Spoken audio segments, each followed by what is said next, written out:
This could be such a meme. It can be. It kind of looks like you, actually. Can I get more ears? Well, they're sleepy ears. Yeah. Where'd you get that? It's this Pokemon Sleep collection. It's Oh, like super, super soft. it's a squishy. It's a squishy. That's what the kids call it. Squishy. Dude, I might sleep with this tonight, actually. This is I've Don't- not slept with a stuffed animal in like 20 years. Like, it might happen tonight. All right, so we are back from the collecting dead.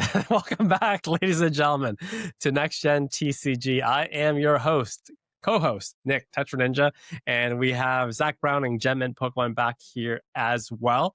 A lot of stuff has happened within the last couple months that we will talk about in this episode, but I'm just really glad to be making videos and doing this podcast with you again, Zachary. Yeah, I'm excited to be back too, man. I know it's been what, a year. I think myself and a lot of people are ready for 2025 to be over.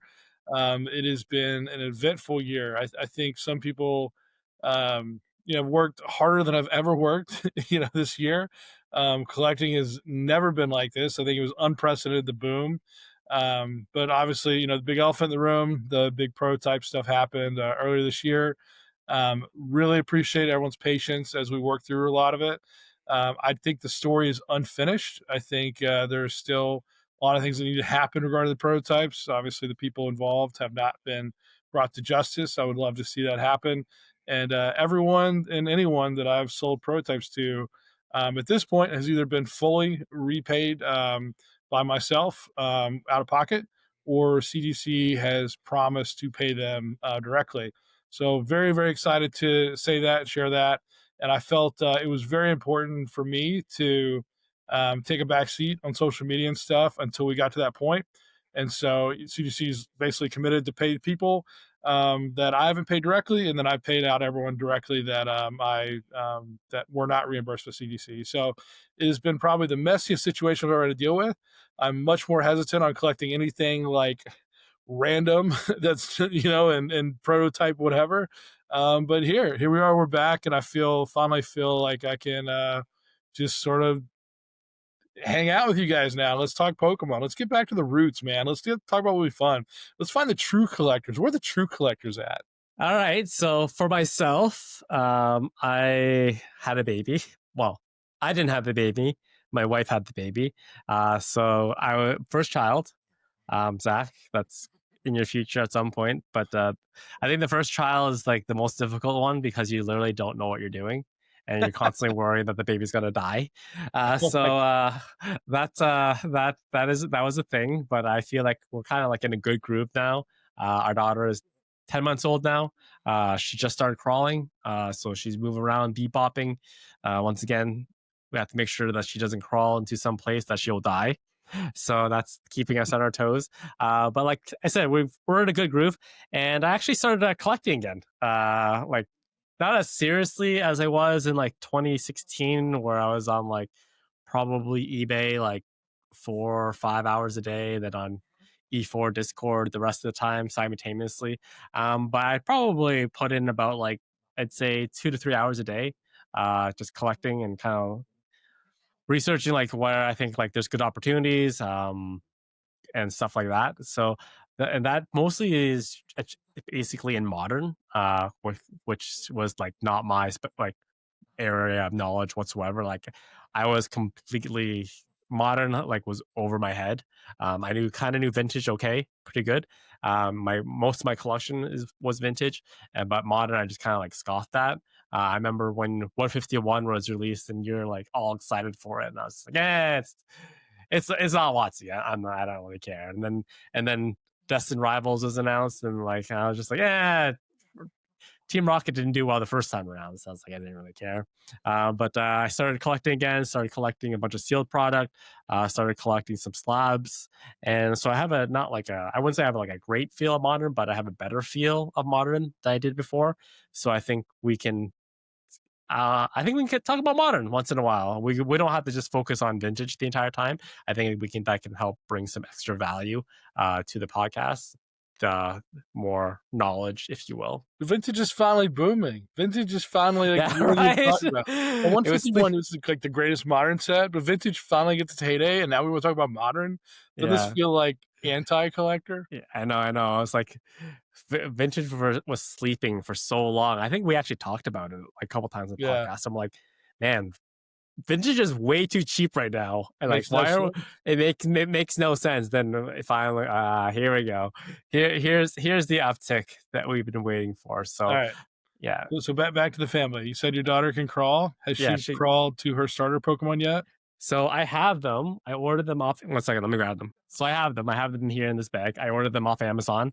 Um, I I've seen people like do it. Like I've seen people do it like on Instagram. Like they're too cheap to even buy the Mhm. plushies. They literally do it in the store and have their like children like crawling on the gross department store.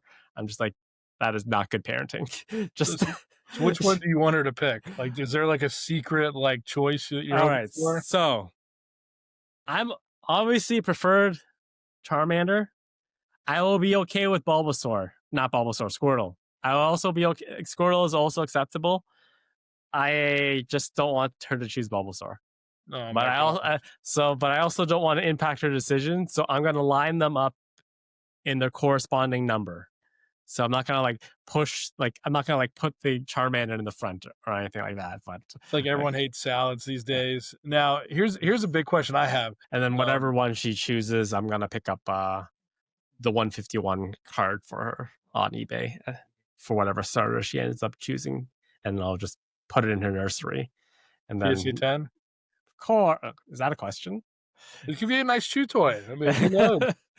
Yeah, no, yeah, PSA 10 variants. So yeah, that's super exciting. I can't wait to kind of like share. I just hope that she likes Pokemon or has Mhm. interest in Pokemon. I'd be kind of devastated if she doesn't share my same love of Pokemon. But I'm not gonna push upon her. If she says that I don't like Pokemon, I was like, okay, I'll We'll just try again. we'll have another kid. The next kid will like Pokemon. Hey, you never know. We That's never cool. we never know. We never know. But yeah, excited to do that test with her. So let's kind of get back into the feel rhythm of things. So we have other content planned out as well. Special videos, um, things like that nature. And then obviously Zach also kind of works in the Pokemon business.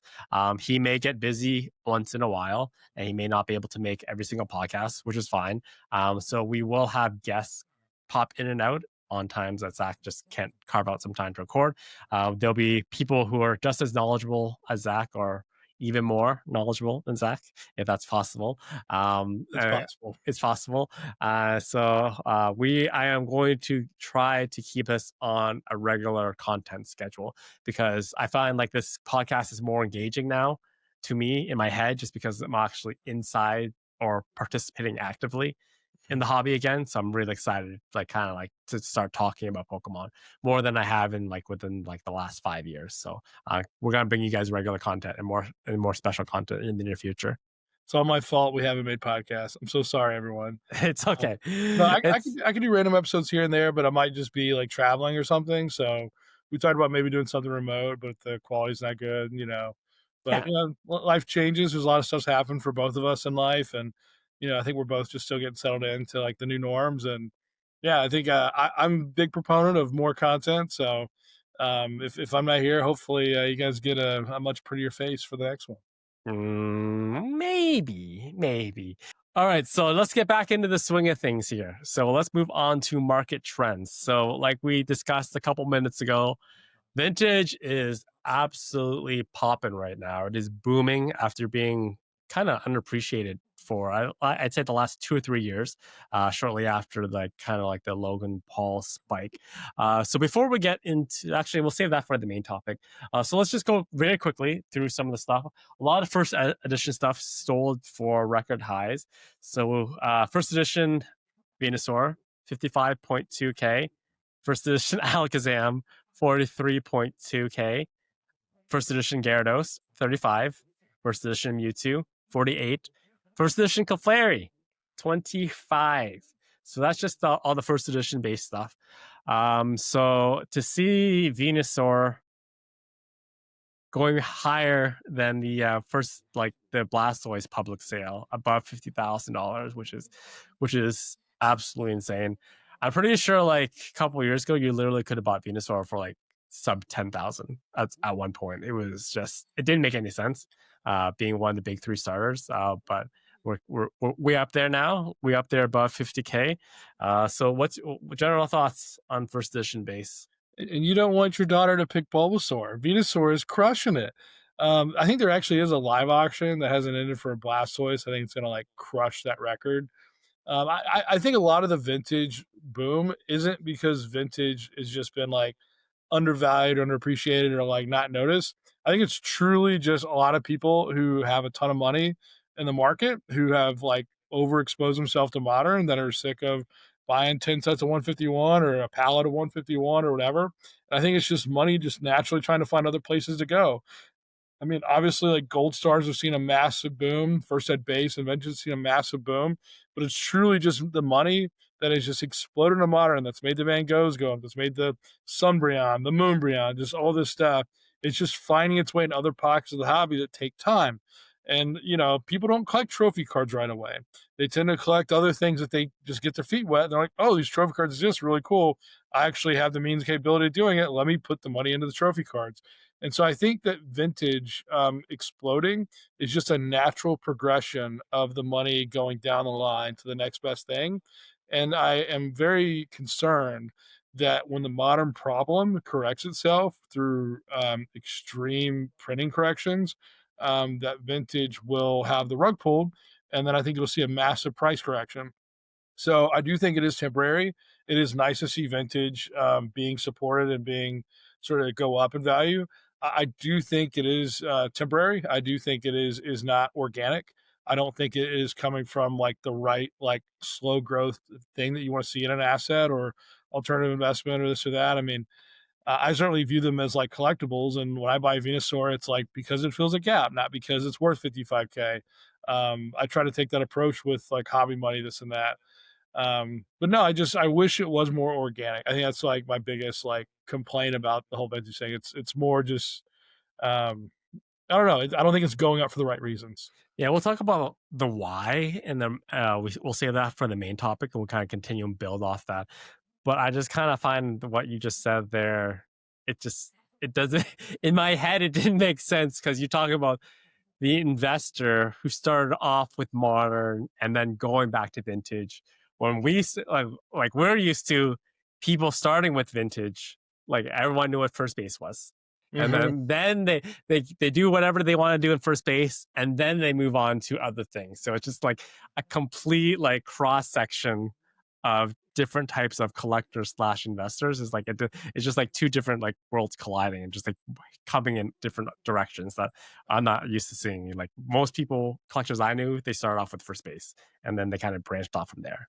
It's crazy. It doesn't make sense. There's an enormous amount of Chinese collectors, an enormous amount of Chinese wealth in the hobby. There's significant grails going to China, not like one grail to put a guy set. A guy's buying 10 of that grail. And there's like three or four people like that. You know what I mean? So it's not gonna stop anytime soon. And I don't think anyone would have guessed this would have happened like 10 years ago or 5 years ago. But like I think it's like unquestionable, like the path of how this stuff's like coming about. Yeah, it's a good it's kind of a good segue because the next couple more sales, one of them is actually very painful to me because I sold one of these cards last year. So the first one is the Daisuke Umbreon, sold for 55.2K. So I sent that off. I sold that card last year at auction with Fanatics, same platform.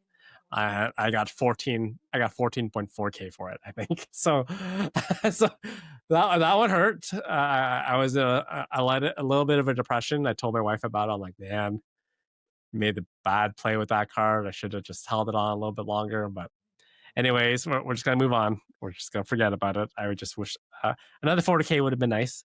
Just on that vein, though, the Master Scroll as well, 45.6K. So that just kind of reminded, like, when you talked about like a lot of like stuff being shipped over to China. So once like this last spike happened, especially when I talk about like kind of rare cards, Daisuke Umbreons, Master Scrolls. I went through my Fanatics collection again. It's like I'm gonna increase my master's key here. We're gonna list this at 200 grand now because I don't know. That could be the price now, and then people can always submit an offer if you want. I'm gonna increase my Wonder Platinum now to 175. I had both listed at like 125 and 150 respectively. So I just like it does like you just want to make sure you don't undervalue your stuff and kind of like keep up to date with these types of things. Yeah, So would you sell your Wonder Platinum for 150 if someone came to you? yeah, Like, I don't think that's unreasonable given, like, how crazy the market is, yeah. I'd sell it for given 150. yeah, I mean, Uh, it hasn't gone up as high of a multiple as so many other things have. yeah. One the master's key I probably would hold off at 200 for because I find that card just very appealing. I think it has more of a staying power. Like it's more beloved in the hobby, the Master's Key over the Wonder Platinum. So I probably would just hold on to that for 200. But if someone offered me 150 for a Wonder Platinum, I would take it. Master's Key, I hold on to a little bit longer, which is why it's important to like kind of just like stay up to date with pricing and everything, just so when these trends happen, you just kind of like adjust your inventory accordingly. So yeah, so just kind of continue on building off like vintage. We also you talked about it earlier. We have the spike in gold stars as well. Never in my life I would have thought a gold star Pikachu would have sold for 25.2K, or a gold star Torchic for 36K. That doesn't to me that those prices like I personally I own those cards and I don't want just full transparency and like those prices don't make any sense to me. Like I feel like that's way too much. Um, I'm like chopping off my own legs here, but I feel that's way too much for those cards. So yeah, if we need, like I said, I think you put it well that there's going to be a correction eventually with those or immediately with those types of cards. But we also have like a Quapulus True. Lugia, beautiful card. I think that's 36K is kind of high, but like I can reason with 36K because that card is just visually so beautiful. um, yeah, that's where we are. I think like Aquapolis like is super easy to grade. Skyrim is super easy to grade. I bought like dozens of like just mint sets and binders and just I pulled out hollows, crystals. They come back tens like more than half the time, even when they've been sitting in a binder. And I think people don't like realize that. And so it's like I think people should like reflect like the PSA 10 percentages a little bit more in the pricing. Now I do think like before we die, I think that assuming we live long, healthy lives, so like 150 years old, whatever. I do think like Crystal Zard like will be a 500K card someday. But I do think there are a lot of like blue chip items in the hobby that will be like substantially like way beyond where we think today. Which given like let's say it's like a 30K card right now, like it's actually not that strong of a growth like for the card if you're looking at like a 50-year horizon, right? So it's actually like, probably going to be below other like assets. So i.e. it's not a good investment. That's what I'm trying to say. Yeah, But I do think like there's a world where like the ceilings on these cards are like way higher. It's just like for how much they've already grown, it's actually not that good. And so when we talk about like this boom, these cars are gonna have a big pullback. I mean, there are a ton of them out there, unless, like, all these literally just go to China and disappear, which the only reason I keep saying that is because like, I don't think we can, like, even comprehend how much money China has. It's, like, trillions and trillions of dollars that, like, could never get out of China before is now, like, leaking out to, like, buy cards in these, ways or whatever, and it's, like, that tidal wave is just so hard to, like, comprehend that like it could consume the whole hobby and these cards could disappear. And like if the true supply is not the pop report, the true supply is like cards outside of China, then I think like yeah, you're gonna get a squeeze, you're gonna get that short squeeze or whatever. But no, I think if all the cards are on the table, let's say every collector in the world is in the United States and we're all playing on an even playing field without all the other things going on, I think that these cards probably go for a lot less. I think the yeah, international component to card collecting today is probably the most impactful to the price increases. yeah. Just one thing you touched up on, like is Pop Report, and that's kind of like one of my things that I've kind of had to adjust my thought process on in this hobby because there's like a lot of stuff like that doesn't make sense. You have Van Gogh Pikas where literally there's like 30,000 of them and they're selling for 2 grand a pop. And that just doesn't make any sense to me. But then you also have like a lot of modern product, Prismatic Umbreon, like that pops in the thousands, but that's still a $5,000 card.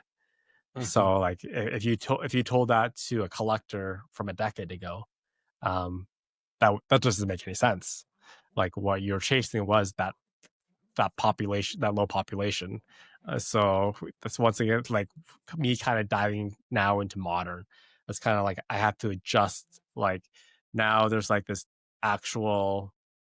It was there before, but it was just more of now. It's like maybe it's hype. People just trying to like social media push and everything, but like are people just like it doesn't matter that like the pop report more people are just like truly invested or they truly do appreciate that SIR card, the special illustration rare. That's what's really driving it. Or is modern like in the bubble? We'll find that out soon. So yeah, population report something that I've kind of like wrestled with in my head a bit when I've kind of jumped back into modern. I don't know what your thoughts are. Um, it depends on what your goals are. If you're trying to like collect for you, the pop report can be like your biggest enemy. But like when it comes to like collecting outside of like when you're trying to add something to your collection and your goal is like an investment decision, I feel like pop report's your biggest enemy. As well because it just popcorns tend to only go up. Very rarely do they go down. We've had some instances happen where people had fire floods, and those are always very very sad, and you never wish that. But popcorns generally tend to go up, and people forget like there are millions and millions of cards printed. Like there's probably hundreds of thousands, if not a million crystals arts. I mean, I haven't done the math. Maybe we should do the math, but so that's quite a bit. It's cards pretty available, at least for the longest time, just on the public market. So, um, I think you generally, I think it matters more about your buy-in price versus like what card you're chasing. I remember we used to talk about like the staff, like Charizard's coming out, and it was like, well, you knew the Charizard was going to like spike, and then it was going to dip, and then you wait 6 months, and that was the perfect time to buy. Then it tended to grow, and we'd always say, well, like you could buy in that early like 6 month period, but you never know where it's going to settle. And it's like, would you rather buy a card for like $5,000 and have extreme confidence in a $5,000 card, and you have a lot of integrity around that price, and you think that like it's not going to go up or down? Like that feels a lot better knowing your 5K is going to stay at 5K. Whereas you could buy for 2K, which is what I did at the time, and then it went up to 5K like later, and it could have gone down to 200 or 500 because that was normal. It was normal for it to take a dip. And what happened was the card was harder to grade. There were less hit the market. More people kept them. The Pokemon awareness had gone up a lot, and that you just didn't really see the dip you normally see. And so taking a risk and me buying a 2K was actually a great decision, and it worked out. But I was actually prepared for it to go down even more after that sale. So a lot of times it's like, I think the purchase price you have is more important than needing to worry about like the pop reports and all that stuff. It's like where are you getting, like what's your entry point of that card? Yeah. Does that seem No, to that yeah, makes sense. It really makes sense. Like it all comes down to if you're in this hobby and you want to be here long term, you're not here just for the investment purpose of it. Just buy what you like. It goes up and down. It doesn't really matter because you liked it for some reason you enjoyed it, and and the price of it shouldn't take away from your enjoyment of that card. And just on that note, since you mentioned Staff Charizard, I'm gonna do a quick shout out to our boy Rusty because he actually has an Evolution Staff Charizard PSA 10 up for auction that I am watching right now. I'm not going to buy it. I'm just kind of curious where it's going to end, but he has it up for auction now. I think it's up for like another week. So if you're curious about the card, want to see it in action, we'll leave a link into the description. Rusty is one of our favorite people in the community, so I don't mind giving him a shout out. So he has one up for no reserve auction right now. it's crazy. I mean, Crazy. that's a card that like people were offering like 4 to 6K, but like low list was like 20. And I'm like, I feel like it's not a 4K card, but I also feel like maybe it's not a 20K card. and it was Yeah. just kind of hovering. And I'm like, I think Rusty's going to do pretty well because I think it's going to end up somewhere in between, and I feel like it's going to go higher rather than lower. And I don't know if those 20K cards even if they sold. If they sold it, he's going to do really really well. One anomaly, just on market trends that I can't understand, Zach, and I need your input on this to kind of rationalize it in my head. Since we're on the topic of like gold stars popping right now, this doesn't make any sense to me, but and I could be incorrect, but I actually noticed that because I was kind of just going with the gold star boom, I was kind of like doing pricing on like what everything's worth. And English gold star legendary dogs are now worth more than the Japanese variants, which that makes zero sense because if you're not in this hobby, we know there's some nefarious actions with those gold star dogs. There's literally there. It's happened before. It was actually I think the first public instance of is that like the supply was actually stolen off the line of the English variants, and they were tried to be sold to different collectors shortly after that. I know that a lot of people passed on them because it was a little bit too hot to handle. Um, I'm not going to bring names into the equation, but that one doesn't make any sense to me. Why now English gold star dogs are worth more than Japanese gold star dogs? You know, when it seems too good to be true and all that, and you look at all the different like comparables, like the people that don't know the story, haven't heard it, they still see gold stars. And you talk about like people making fake cards and stuff. And one thing that's been told to me many times is like if someone makes a fake card that is so good, it's indistinguishable from a real card. Is it a real card or is it a fake card? Let's say a conundrum because chemically and all those other things, like you can't tell the difference. Maybe someday down the road they discover some print dots that tell you it's fake, but it's like one of those conundrums that if they're truly identical, it's like, is it real? And it's hard to say that because it's like didn't have the same release or provenance, this or that. And like the truth with the extra gold star dogs is like they are real. They did come from the factory. They were printed at the same time. They were just extra copies that shouldn't have got out that have all this extra supply, but they are indistinguishable from the real ones. And so at some point you just have to say, hey man, the dog's got like and the truth is with the amount of gold star dogs that were actually released versus the extra copies, like it may be less than like 10% that actually like increase in the actual supply. But the thing is that they weren't released naturally through the booster packs where the kids at Walmart were getting them and throwing them away or planning to rip them up. They were released to collectors. So the quality was insane. They were released years later, so they got distributed to people who graded them and they're sold bulk. So it's like you see more graded this and that because of the method of distribution, not because of the amount or this or that. So gold stars are really hot, really, really hot. So the challenge with gold stars is that they're so hot and the population is so low, and they're so desirable. You get all these EX era. You get people who are like late 20s, mid 20s that just love EX that don't care about first ed base.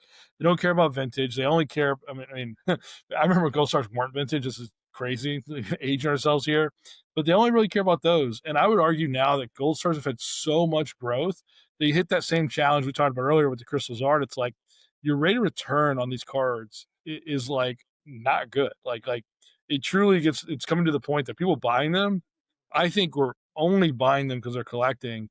Because if you spend more than $1 million on a full Gold Star set, like it's just not gonna like have the same appreciation as like I think the McDonald's Pikachu would appreciate better than Gold Stars at this point, just because of like how far gone they are. I mean, for them to double again, you're talking about like Gold Star like Rayquaza being like a $300,000 asset. Like, I think it's possible, and it may happen quickly, but I don't see it becoming $1 million asset before the first 10 bases are. And it's just they've grown so much that it's come to the point that like if you're buying it, you're probably a true collector because like I think it's a silly investment decision at this point. Yeah, which is fine if you're a true investor, more power to you, and you have the capital. Mm-hmm. But yeah, it was just it's one of those anomalies that I noticed when I was kind of like jumping back into things like this doesn't make sense. Like English can't be more than the Japanese one, but hey, if collectors are happy, I am happy for collectors. It's crazy. Makes Crazy. no sense at all. Hmm. But I mean, I love the fact that like the only use case for certain cards is like the collector use case because it's like I feel like those are our people. That's who I want to talk to. You know, if someone's like, I got $1 million, let's go spend on cards. It's like, can we just talk about like the colors again? Can we talk about like Ampharos and like the pain there and like I don't know, just like printing errors and all this stuff. It's like I wish that we were I wish that there were more collectors in the mix. There's too many dollars. I told someone this the other day. I was like, I feel like we'd all be happier if Pokemon cards all just went to zero. If they all went back to zero, I think we'd all just be a little bit happier. Hmm. I Crazy. wouldn't. I wouldn't be. I don't know. uh, It's an interesting case, you yeah, know. it's an interesting case study. All right, so let's move on to our main topics. Zach got excited with the talk about the boom and vintage, so we kind of already jumped in a little bit about it. So we have the new boom. We had the COVID boom. We had the Logan Paul boom. We had the crypto boom. TCG Live boom. You want TCG Live boom, which no one anticipated at all. That happened. So we had a bunch of people for the first time their entry into the franchise is like literally the TCG virtual cards, and then they decide, I kind of like this. I kind of like where this is going. I kind of like playing the TCG Live. Let's see what the physical cards are about. And then we have we had that, and that's the most recent boom. I would think. But always with the vintage Zach talked about. Now we have the investor boom, the reverse investor boom. People starting off with modern, then moving backwards, then going to vintage, which I still cannot wrap my mind around. Let's talk about this recent boom again. Let's not try to rehash. We'll just quickly rehash some of the stuff of why vintage has spiked recently. Yeah, I mean, I think a lot of the vintage spike is money going from modern, and it's looking for other places to go. I think you're seeing a lot of international money come into the hobby. Pokemon tends to correlate very strongly with crypto. Crypto tends to be on these. I think it's like a 4-year cycle, and so it's like Bitcoin has this thing that's going to happen towards the end of the year, and the whole year it just kind of goes up, up, up, and then it's like December, January, everyone knows it's going to crash, then all the altcoins, this and that. But basically, if crypto has a good day, Pokemon cards have a good day. Like the correlation is unquestionable. And then like don't forget that like the U.S. government printed like $12.5 trillion, and like it's got to go somewhere. And so it's like, you have a lot of people just struggling in the U.S., but a lot of the super wealthy have a lot of extra cash, and what's happening? They're putting it into Pokemon cards. Biggest IP in the world. A lot of people in their mid 30s grew up with this as a kid. It's like one of their favorite things. So the recipe is ripe. It is ripe for money to flow somewhere. And it's like vintage is finally getting love, and it's like getting love because everything else got love, and it's the last thing to get love. It's the last one in line. So here we are. We're seeing vintage finally spike, and it is spiking way, way stronger than I think anyone could have anticipated. It makes no sense. Another little piece of advice I like to give people is it's way harder to pick a top than it is a bottom. I think it's pretty easy to pick a bottom when you look at how everything relates, but to pick a top is like almost impossible because two guys could just go as high as they want. So who knows when it'll end? I don't think anyone can predict when it'll end, but it will end. It will end someday, and just be happy with what you have in your collection when it decides to end. This is free advice. Just as people can do what they want with their collection. Um, Now would be if you are one of the few like people who have like a good vintage collection. Now would be a bad time to try to auction those. Do not do that. Honestly, if I was trying to sell vintage right now, I would just I would take 90. I would straight up just take 90% of the last Venusaur sale. 90%. What? So if we have a 55,000 Venusaur, you give me 48. I'll take it. I like setting it like if you think that you're gonna send your Venusaur to auction to get 55, I caution that plan, and I probably would say you are going to be very disappointed. I would say if someone offered 90% of that last sale, go for it.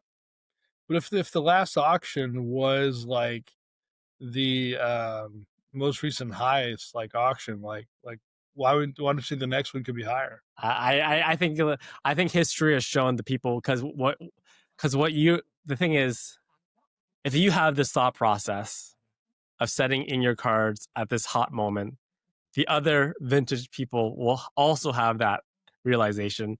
And what you're gonna have is you're gonna have this influx of vintage cards. So instead of this was the first Venusaur that went to a public auction in what, several months. If you have 5 to 8 pop up within the next month or two, you're not gonna get 55. You're not gonna. I don't think you get 50. So that's why I think that if someone offers you 90% of the last high, it's like I would take it myself. Makes sense. I saw a guy that I actually don't know the gentleman, but he had auctioned a lot of cards on a very large one of the main public auction houses, not eBay, and it was a bunch of gold stars, and his results were I think 63% of last sold, but like they weren't all tens. It was like a 6 to 7, this and that. And it's like I do think a lot of like the mid tier gold stars are correcting. And so that's why I was curious, like why you said that, because like there are people like that are seeing like the pain in that like right away. And I'm like, oh my gosh, like it was kind of crazy when you think about it. And so Yeah, you just reach a point where like Venusaur at 50,000, then like that's people were like, I will sell at that price. I will sell at that price. But you're not the only one who would also sell at that price. it's a good Right? point. When it comes like that, like argument, like you're not the one to sell that price, people tend to forget, like, there are some people that do the hobby, like, full time. They're here every day, that know everything going on. They know, like, when this Ditto Lapras is, like, gonna crush it, and you have all this insight. But there are, like, people who are not in the hobby every day. There are people who have companies that work in healthcare that tend to do the hobby, like, once a week or once a month or once a year, that may have bought a Venusaur, like, in 2015 and then just forgot about Pokemon because they went to South America for a little bit. Like I know a guy that did that, and so it's like you have all these people like Tetra said that have a Venusaur that they thought the price was 15K. It's now 55K. How many people that have a Venusaur like would have sold somewhere in between? I guarantee you it's like 20 at least of that pop report. And like they never had that opportunity because they just weren't aware. So what you'll see happen sometimes is like 10 of them will become aware. They'll all like auction, like Tetra said, and they just get crushed. Because it's like, oh, I didn't know 3 other dudes were gonna auction their Venusaur this week. And then they all go for like 25 or 30. And I've seen that happen a ton. And so it's like you just see this overcorrection a lot of times. The market tends to like react more. As in like you have the pendulum swinging, it's like it's now correcting, but it overcorrects to the point that it goes even below like what fair value is. So, yeah, just keep in mind of all the people that have these cards that don't even know like the current prices. Once again, that's just my opinion. It could be like could age very poorly, and like could be like an ice cold take, but that's just me.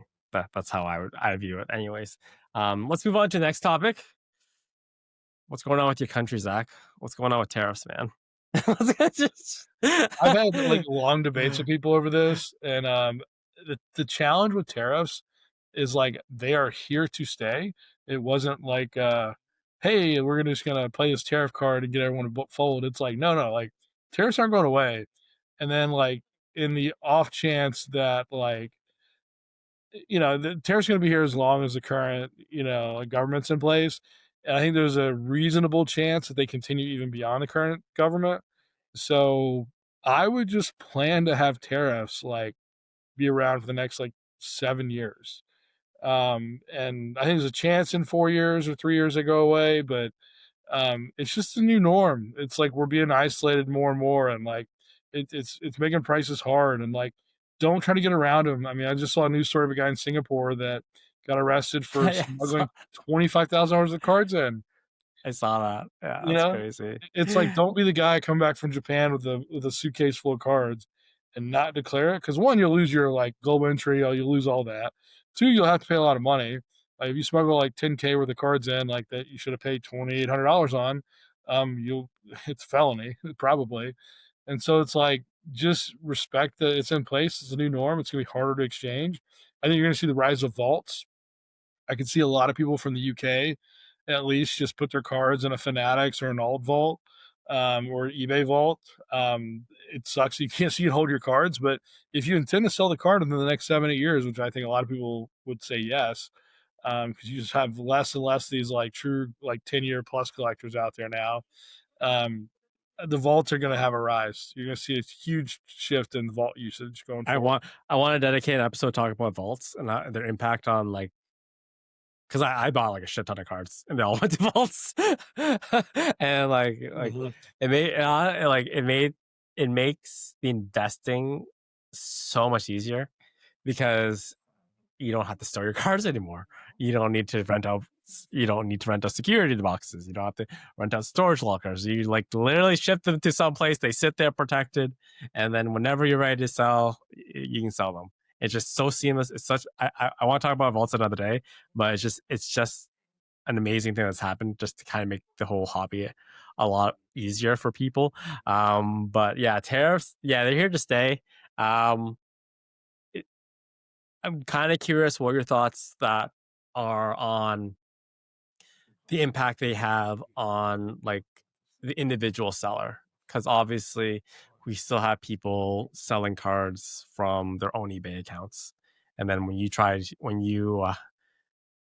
to anytime I go on eBay I always there's like this gigantic banner above the the listing US tariffs in place have to pay for them up front. So like, well, what like I think you've already kind of hit on it. It's gonna lead to like the rise in vaults, but like, what does that mean for like the smaller person who doesn't want smaller sellers who don't sell through vaults or that are you're an LCS and you grade your own cards and you don't want to ship them to the vault. You just want to sell them directly to consumers. The good news is if you're using eBay or like a larger platform, they're just going to handle it for you. It's like sales tax. Like I don't go collect sales tax on people I sell through eBay. eBay just collects it, reports it, sends it to the right people. Obviously, if you're doing sales outside of some of these large platforms, like you're going to be responsible for it. And you've seen a lot of people that like when they ship, like the person shipping is the person who is paying it out of pocket first. Especially you see that a lot in Japan. And then sometimes like I've gotten letters from FedEx where they're like, "Hey, you need to pay this, fee or whatever to get your package." And so it's like you're kind of seeing a lot of it. I think a lot of people are still trying to figure it out. A lot of companies are paying experts tons and tons of money and consulting fees to figure this out. I went to Gen Con earlier this year and we had like a corporate day where there's all kinds of companies and stuff. You get to interact. It's like a pre-day. It's like on Wednesday or something. And we literally just talked about it. Like there was one dude that was like raking in the money because he was consulting for all these companies on new tariff laws and stuff like that.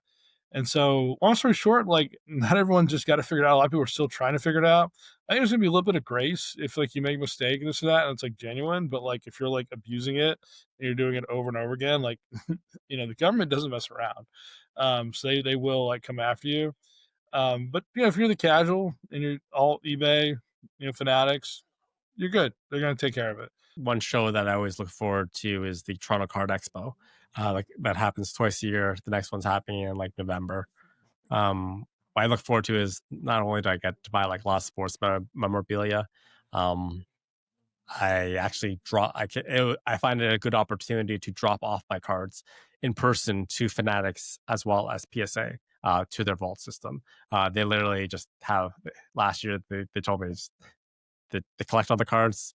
They take with an armored car. They drive it back to California. It's like the armored car drives across the U.S.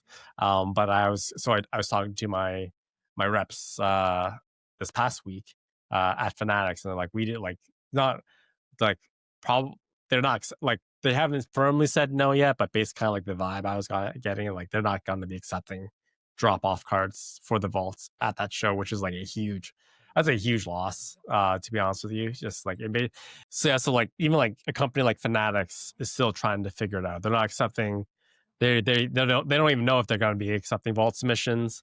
I know for a fact that like they won't even like they have their own private insurance. So if you like get them to print you a label via FedEx, like your cards crossing the border last year fully insured, this year not insured. Like like if it has to cross the border, their private insurance does not cover it anymore.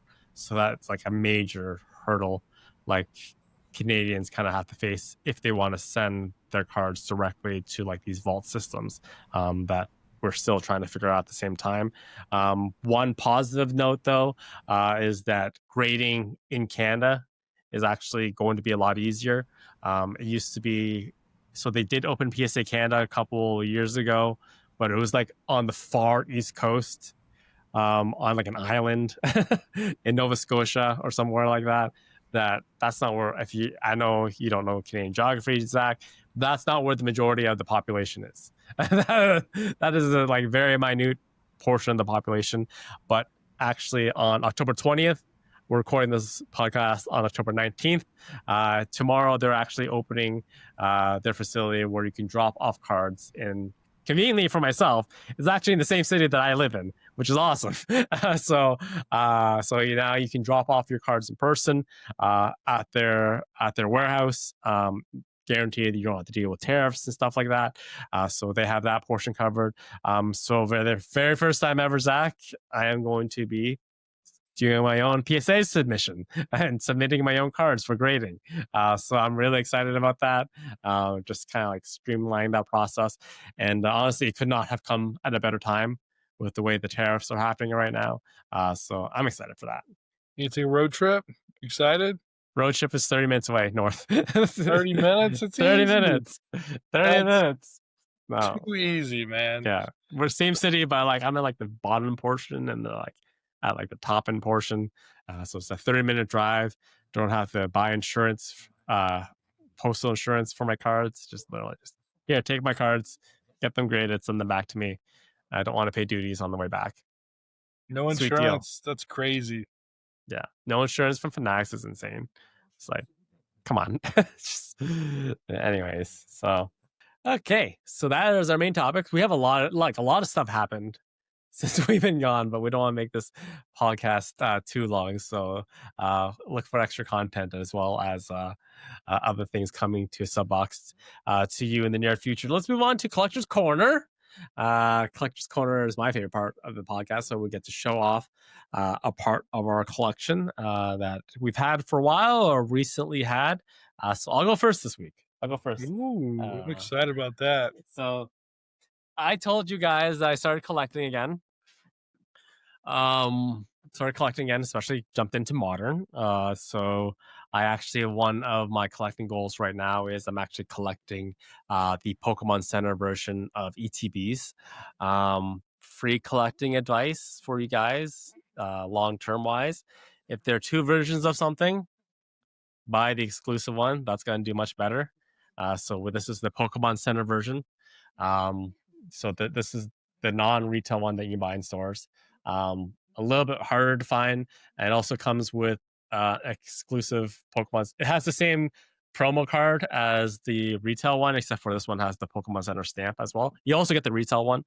So I got this one. I actually got a case of them from Mason, a friend from E4. I only wanted one of them. I only wanted one, but he had a case, and he didn't want to break the case.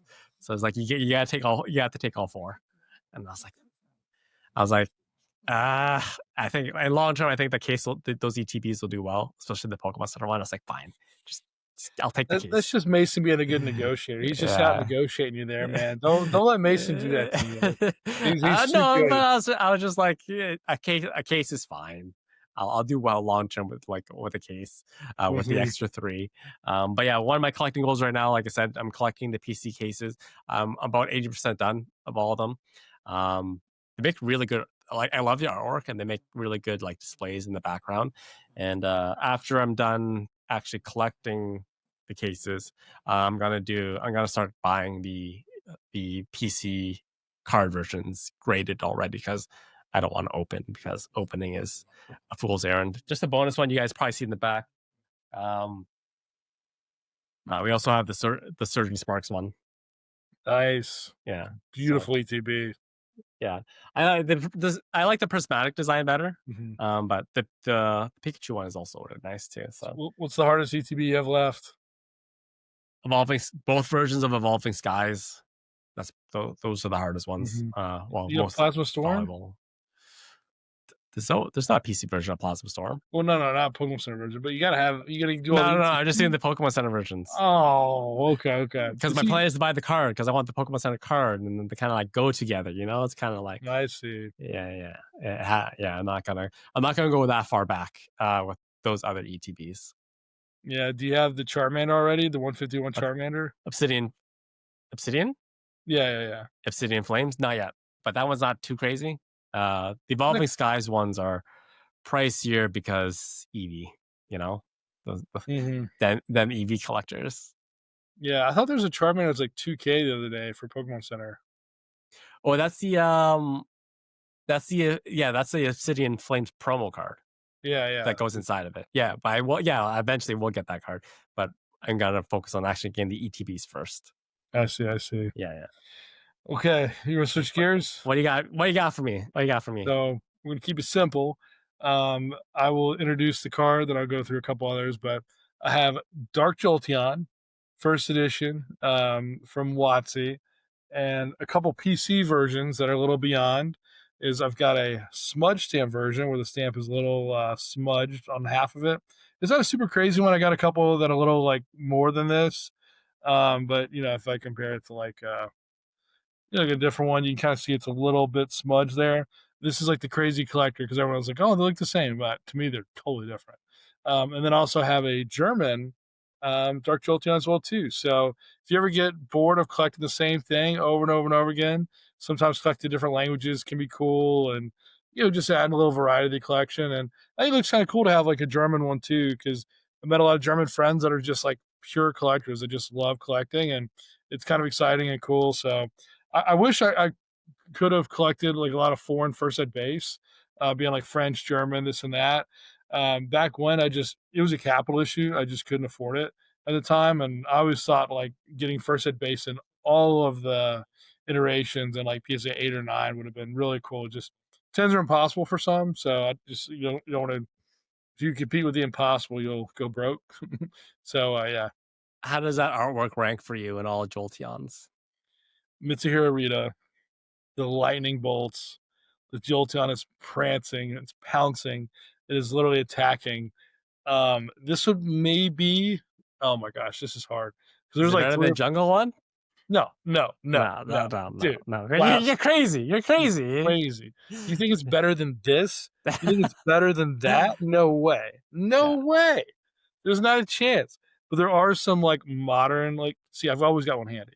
Mhm. There are some modern Jolteons that are just obscene, like the city lights, Tokyo, bounce around. Like, I feel like he's just like teleporting around. That's how fast he is. I think it's a top five artwork. I will go top five. That's a top. Give me your top three. Give me your top Okay, three. okay. This would be a top two of like WotC. I would say the top three of WotC would be Light Jolteon for Neo Destiny. Your Destiny. If you're Non talking hollow. Non overall hollow. top, you have the one where it's like the premium collection, the promo where Jolteon jumped this guy. It's blue everywhere. It's really cool. I don't like I think the body could be a little bit better. As far as like the body here is like great. Obviously, there's an issue with the body here where the whisker is in front of the paw, but we ignore that. We acknowledge Miss Jimeno is the greatest artist ever, and we don't mention that at all.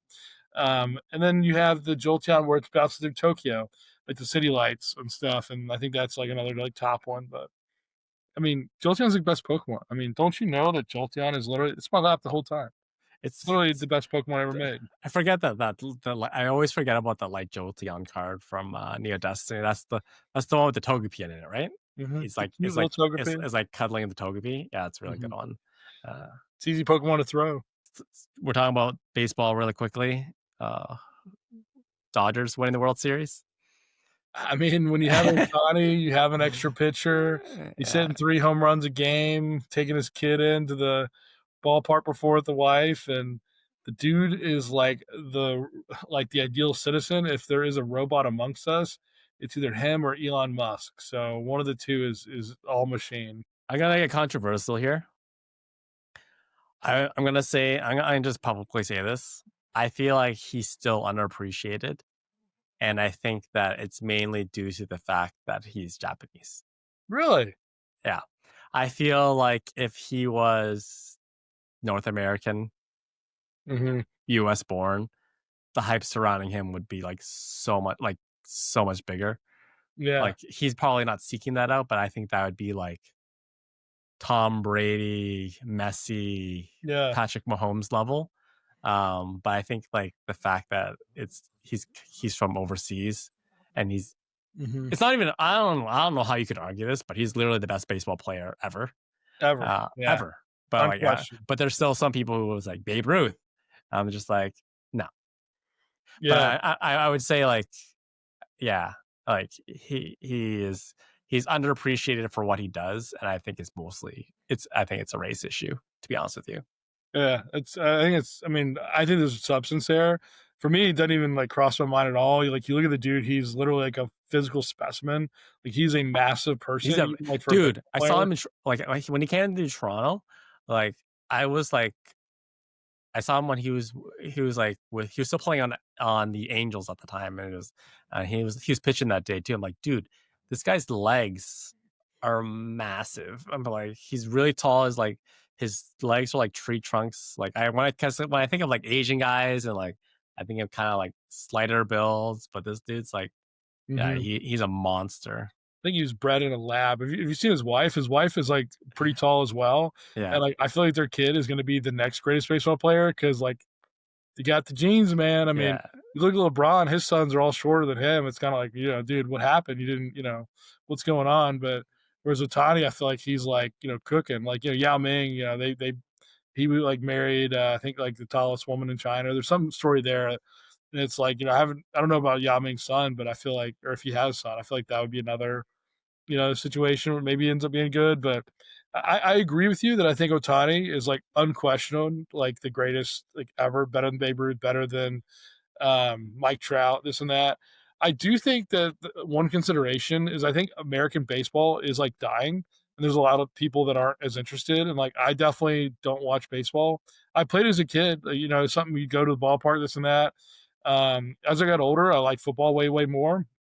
And then even as I get older, I enjoy watching basketball, and it all has to do with attention. Like if basketball keeps my attention, football, like, I lose attention. When I think about a baseball game, I think about who I'm going with, and if I'm like, do I enjoy talking to them because I'm gonna talk to them the whole time because there's just so little action. That I do think, like, American baseball is, like, and they've changed a lot with, like, banana ball coming out, and then, like, a lot with, like, shortening the games. Like, there is a lot more attention that I think if baseball had been the hottest sport, I think maybe Ohtani would have been recognized a little earlier because I think he probably achieved that like 2 or 3 years ago. Whereas now it's like unquestioned because of like what he's doing and the consistency and stuff.